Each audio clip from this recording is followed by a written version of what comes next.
Ça, c'est le comportement que tous les joueurs du monde doivent avoir, les gars. Je jouerai pas la Coupe du Monde tant que la guerre elle continue. Et pour moi, les gars. Alors, je sais pas si cette déclaration elle est vraie ou pas. J'ai pas réussi à retrouver la vraie story de Richard Leeson. Peut-être qu'il a supprimé, peut-être que c'est un fake. C'est pas ça la question. Ce qui est le plus intéressant, les frères, c'est que pour moi, c'est exactement le comportement qu'il faut avoir. Et c'est même une dinguerie, les gars, que le seul joueur qui en a parlé là pour l'instant, à 3 mois de la Coupe du Monde, c'est un joueur brésilien dans une story où on sait même pas si elle est réelle ou pas, les frères. Et moi, je vous dis, les joueurs ont leurs responsabilités. Si les joueurs s'expriment pas là-dessus, ils auront leur part de responsabilité. Ils ont la possibilité de mettre une pression réelle sur les États-Unis, là, pour le coup.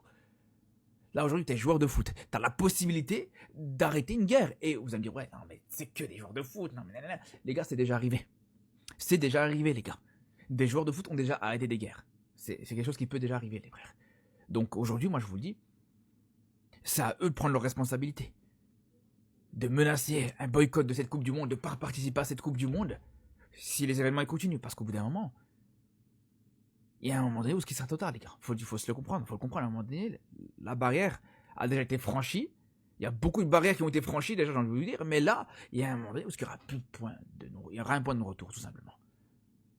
Et c'est là où les joueurs doivent prendre leurs responsabilités. Parce que sinon, à un moment donné, il n'y aura ni Coupe du Monde, ni Coupe d'Afrique, ni rien du tout, tout ça.